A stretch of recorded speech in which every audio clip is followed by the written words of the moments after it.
Monkey Butt Radio is not your mama's radio show. We are uncensored, unhealthy, and unapologetic. Consider yourself warned. No matter how hard you try, you can't stop us now. No matter how hard you try, you can't stop us now. We're the renegades in this atomic age. This atomic age of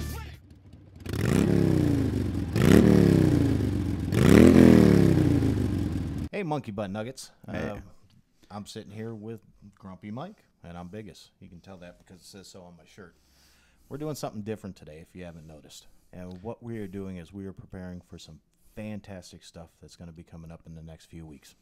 So we're taking a little bit of a break this week, but we're not going to leave you high and dry. We've got some good interviews that we're going to be showing you with some very interesting people. Mike, what do we got on the page for today? Well, we talked to David Cook from Sledgehammer Bobbers out in Ohio last week. Recorded the interview with him, had a good time chatting with him, and he told us about an upcoming project he has going on, a little bit about his past and how he got into the motorcycle industry.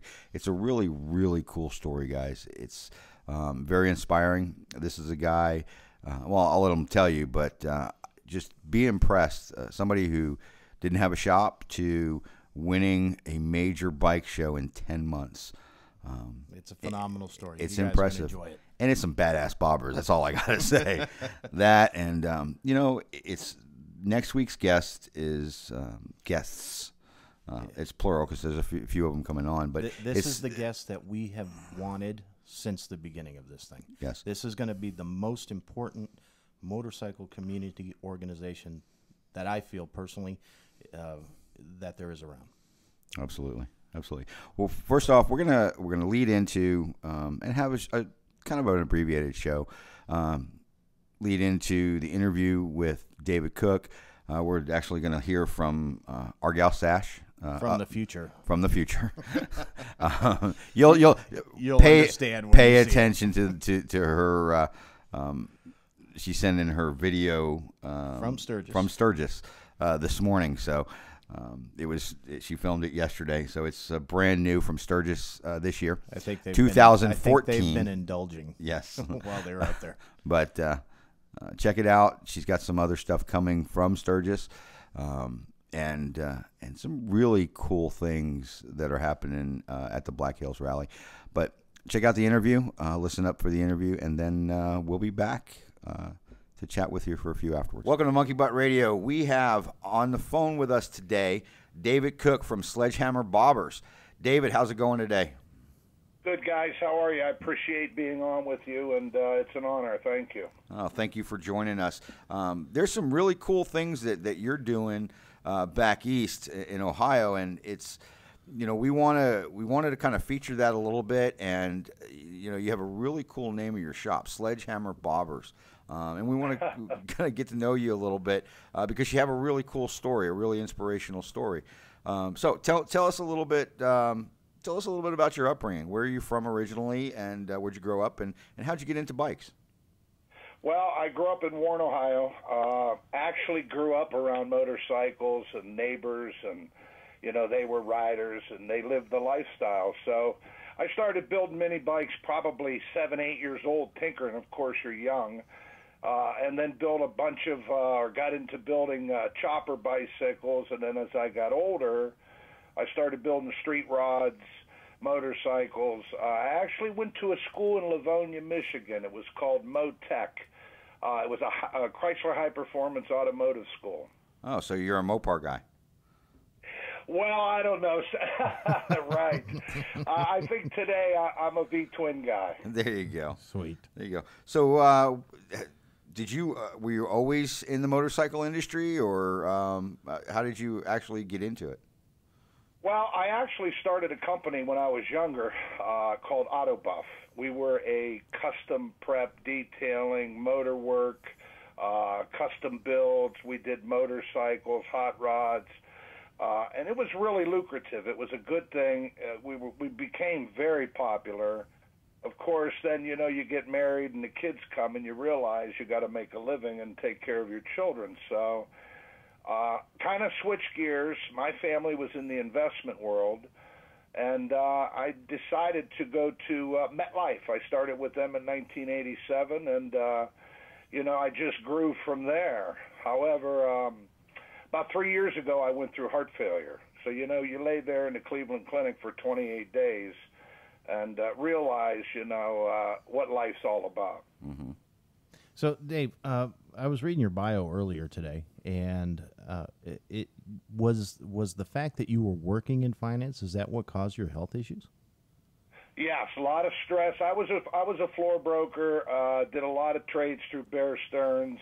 A lot of stress. I managed about $117 million at one point, and it just changed my life. Basically, the stress and caffeine, and we won't say alcohol, but now and then, of course, it takes its toll on you. And to be very honest, laying there in that hospital, it really does change your life, gives you a new meaning and a purpose. And, I kept hearing in my mind what Indian Larry always said, because he was my mentor, and I thought, and still do, that he was the greatest ever. That life is like a precious short gift. You should be doing what you want to do when you want to do it, and if you're not, you're wasting the talents that were given to you. And you think about that hard, and it gives you a new perspective on life.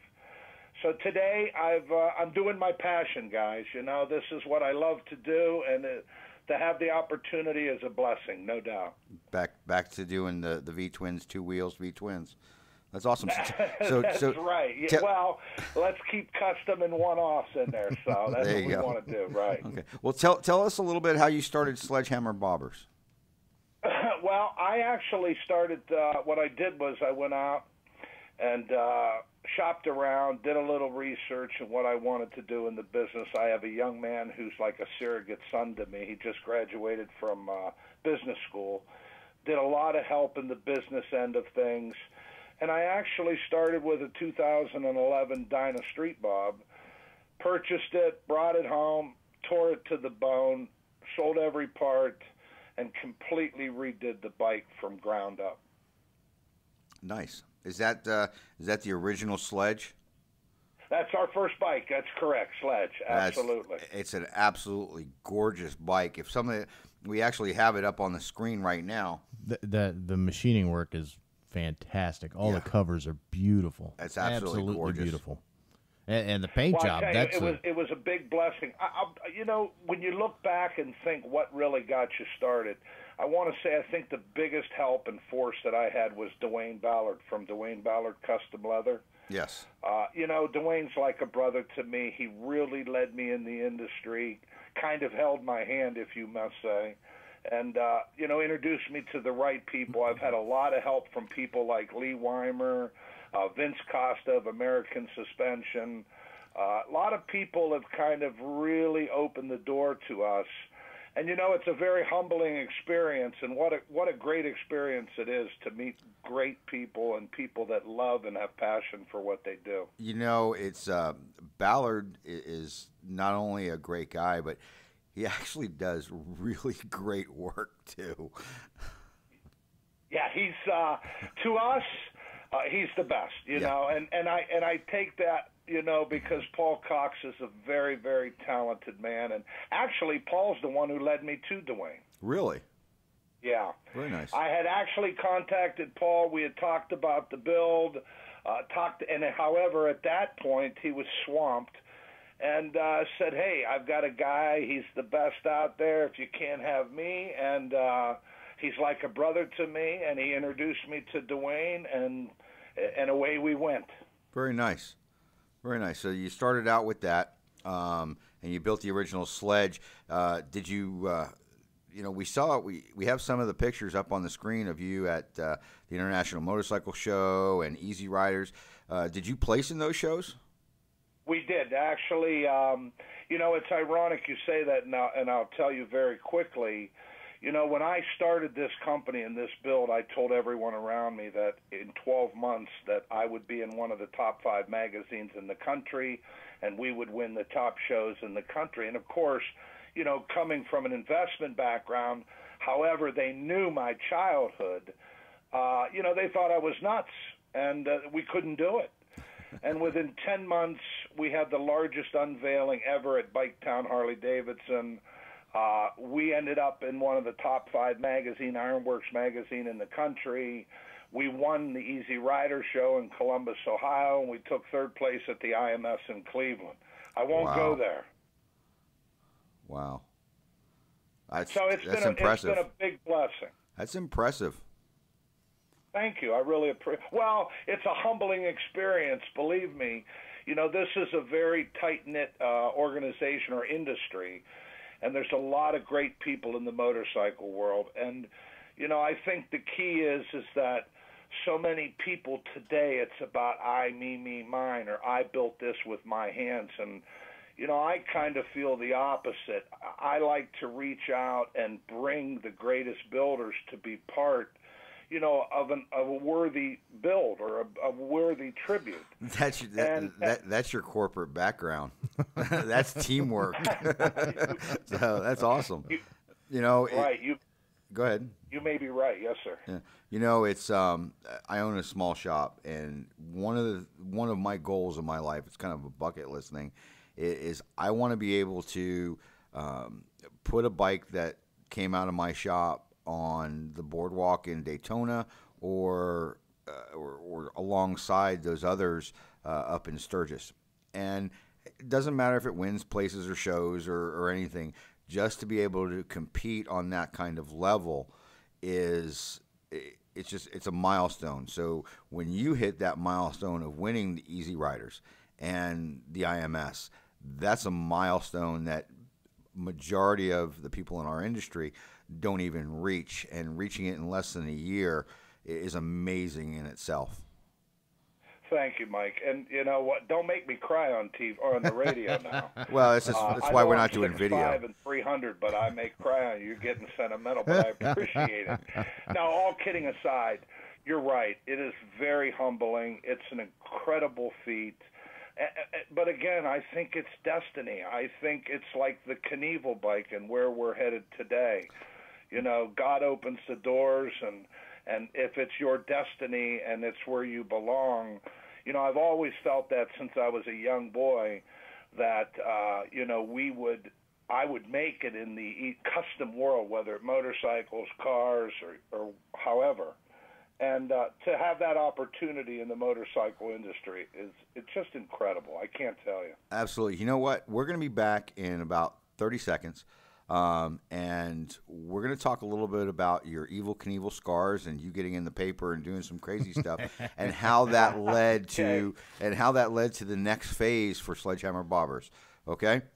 We'll be right back, Monkey Butt Radio. We'll be back in about 30 seconds with David Cook.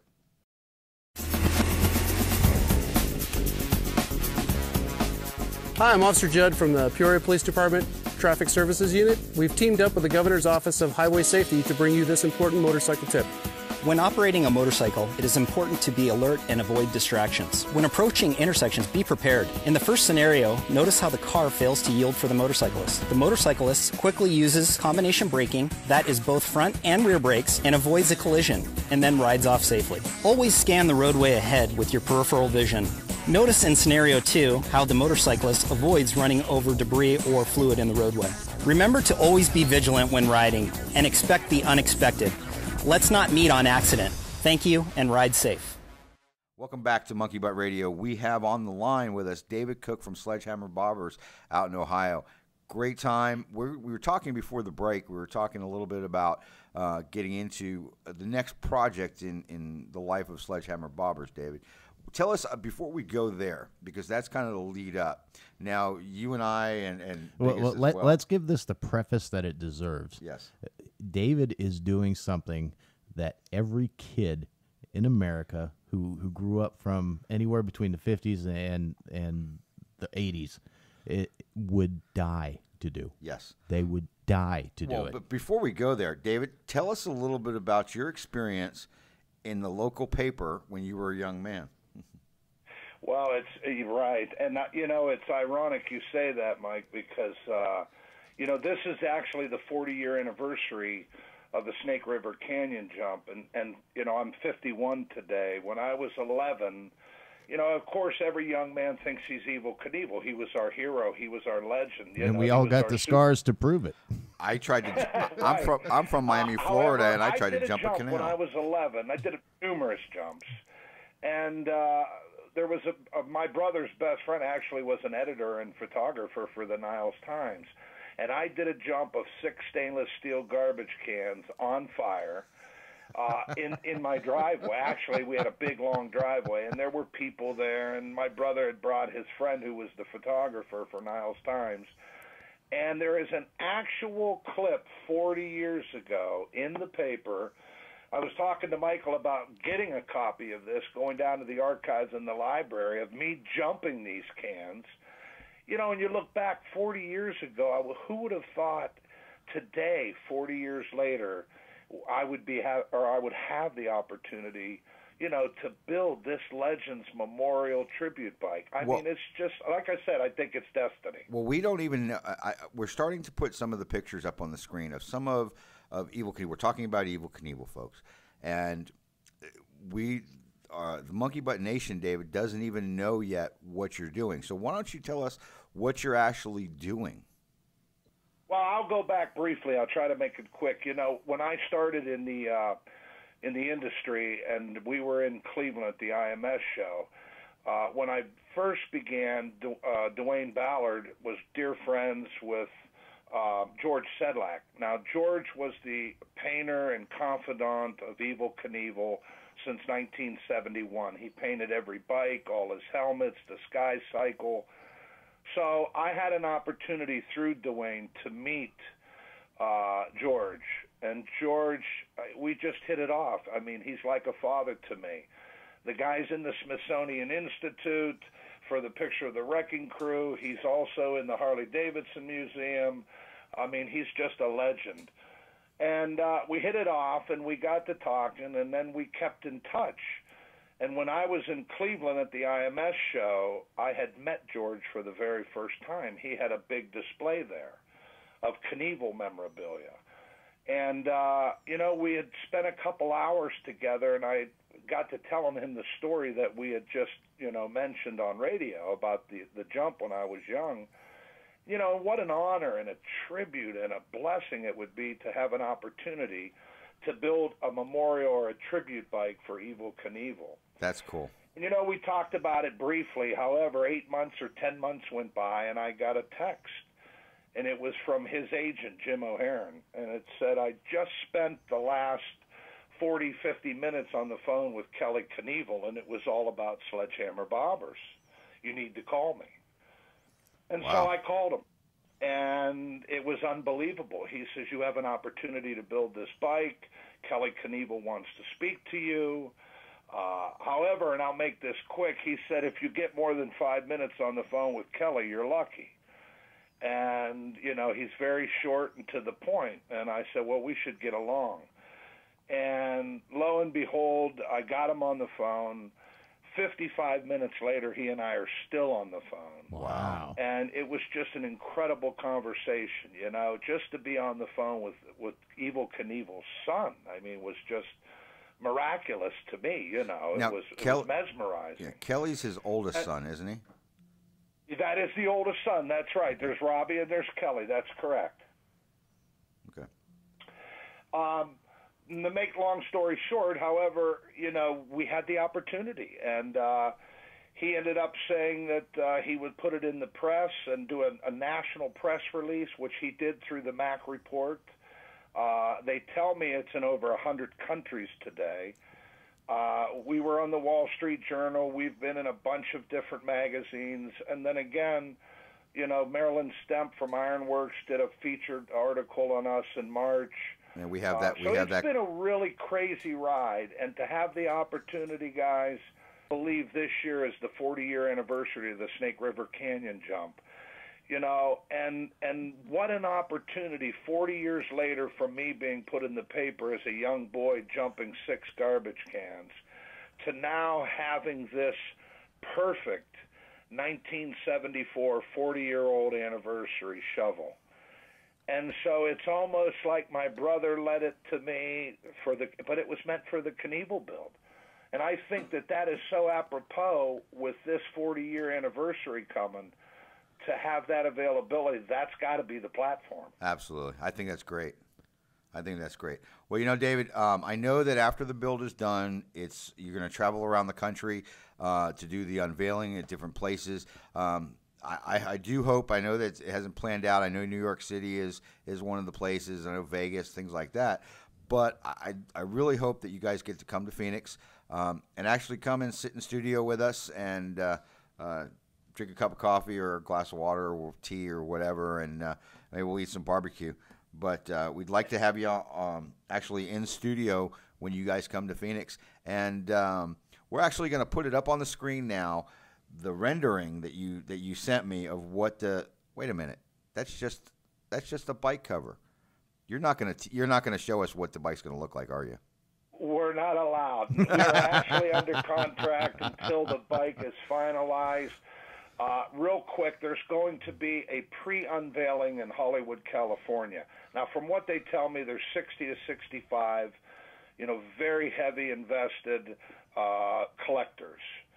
They're going to get a shot at the pre-unveil. From there, it's going to go to print, and then we're able to show it. And from there, we're going to go to the Eurofest, and we're going to travel Europe, and we're going to bring it back to America, and we're going to get to see every state before this thing's auctioned in Vegas in August. Absolutely. That's absolutely phenomenal. Well, David, thank you for your time. Much success not only on this build, but much continued success we hope for you and Sledgehammer Bobbers. Folks, if you're in Ohio or any part of the country and you're looking for some badassery of bike builds, Sledgehammer Bobbers, call David up and he'll be able to hook you up. David, thanks again for joining us. Thanks, David. Appreciate you coming on the show and giving us an interview. Remember, folks, you can go to sledgehammerbobbers.com. Check out what David and the crew are doing up in Ohio. We'll be back in about 2 minutes.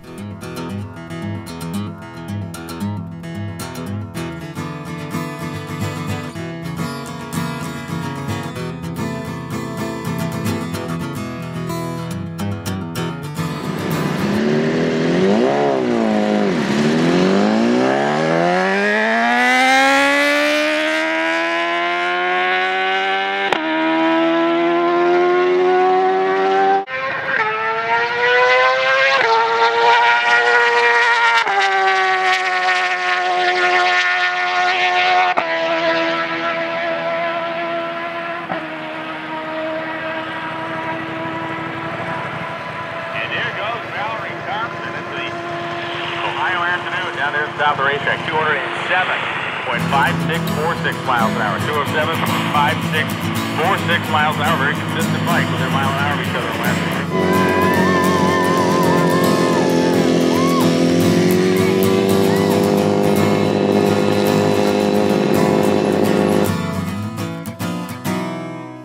Now, I know you've seen that video about Valerie a few times on the show.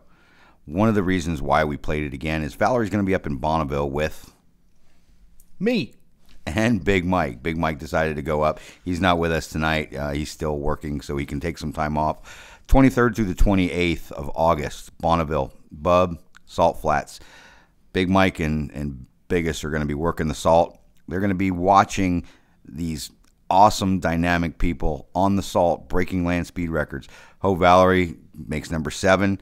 Jody Perowitz is going to be there. Precision V Twin from here in Phoenix is going to bring 2 bikes up and try to break a couple records there. So many more people are going to be there as well. And I'm going to try to talk to every single one of them. And now up to Sturgis 2014. Remember, 2014 with our girl Sash from the future. Sash, what do you got for us? Hey, Monkey Butt Nation, this is your girl Sash, and we are Main Street, Sturgis, 2015, and I have found 2 people you probably already know. This is Troy and Ange from Ride, Stop, and Go. Troy and Ange, they're at the same campground we're at, and we were so excited to run into them. And I want to ask you, how long have you been coming to Sturgis? I've been coming for 3 years. And I've been coming for 3 years as well. We're having a good time. We love Sturgis. And you've been coming down here and meeting people and interviewing them. Tell us about your website.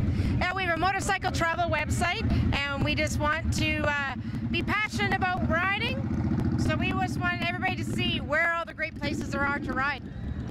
You betcha. If you guys know a great place to ride somewhere near end of town, go to the website, put it in, and we'll send it out to the rest of the world. Okay, and tell us what is your website so they can come in, take a look at what you do, and add to it. RideStopAndGo.com. Go to add a ride, add your favorite ride in North America, and we'll definitely put it on there. And the craziest thing about that is we may even show up on your door and you can take us on the ride.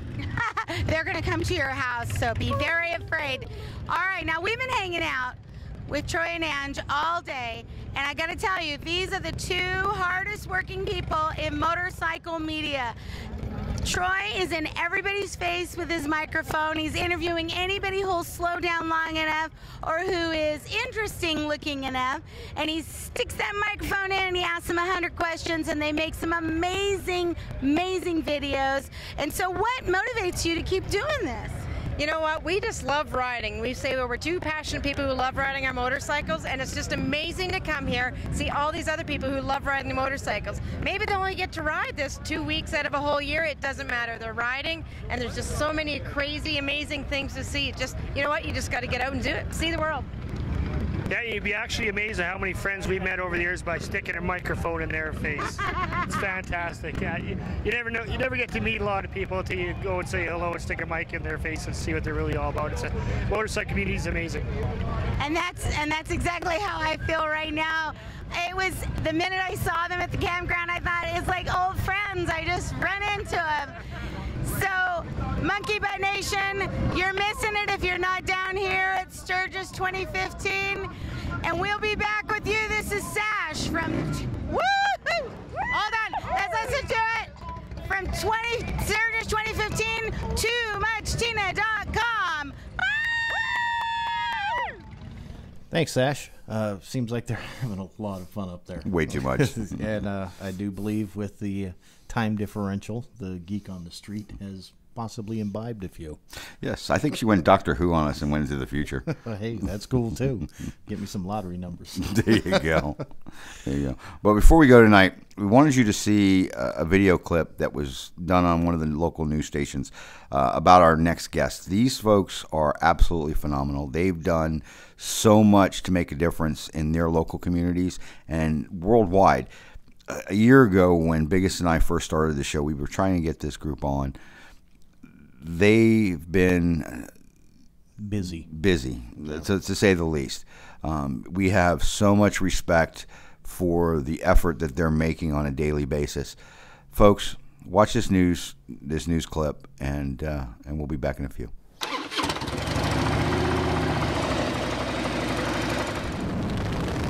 We're not your average people. You know, these guys mean business. We're all across the United States. We're the only organization in the world right now that does what we do.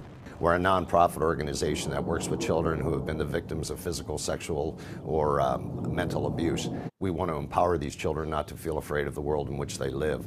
Once children are empowered, they can start to heal. We work with the child to remove their fear, and when their fear is gone, that's when we know our job is done. When we say we'll do anything to protect the children, whatever that means, we mean it.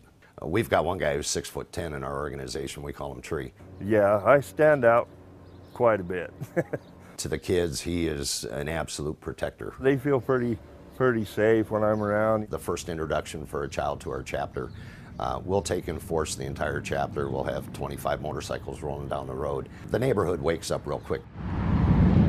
We pull up, and it's like amazing. The kids are you know, they're shy, they don't know what to think. I see all these crazy biker guys show up, you know, pretty scary looking ugly people. But after a few minutes, they really start to open up to us, and we develop that initial friendship. Hi, I'm Tree. Hi, Tree. How are you?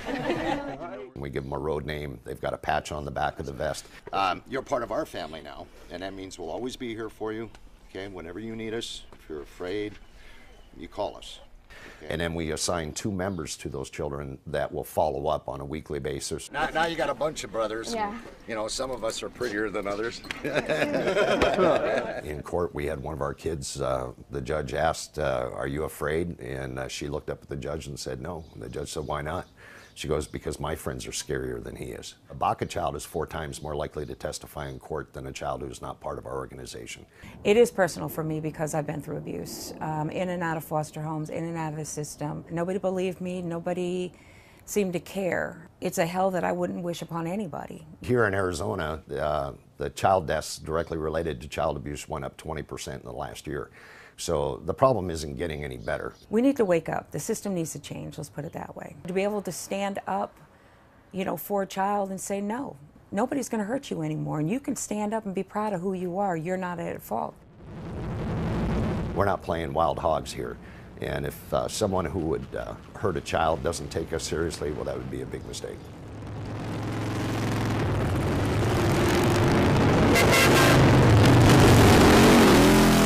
Bikers Against Child Abuse. Again, bikers making a difference not only in their local community but worldwide with people of all ages. But Bikers Against Child Abuse exists with the intent to create a safer environment for abused children. There isn't a nobler cause. We need to protect our future, and BACA is doing that. And we need to give these guys our utmost respect. We can't say enough about BACA. Make sure you're tuning in next week when they're in studio and you're going to hear their mission from their mouths. Absolutely. So until next week, be good to one another. Don't be a dick. Love you.